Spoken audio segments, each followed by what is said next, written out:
This problem is for white to live. So white's eye space is pretty small.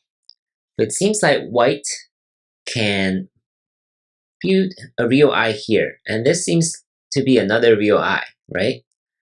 Black cannot connect now because black will fail this way. And if black connects, then white is alive, like this. The only problem is that black can play something really annoying. And it's this move. This will turn this into a ko. Although this is an approach ko for black, meaning that black has to give up 2 moves on the outside, right? So black has to find the ko threats on the outside and win this ko. And when white plays on the outside, it ignores it. It has to play here first. And now this is a regular ko, right?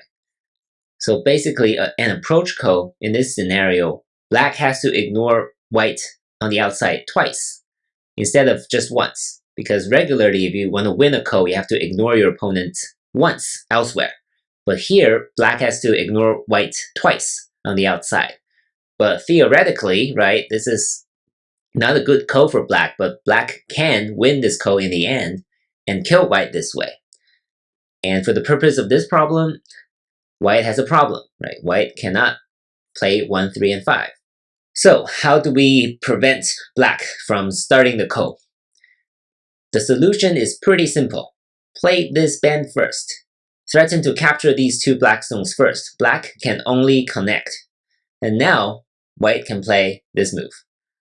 So now, black cannot start any ko, right? Because white has occupied number 1 first.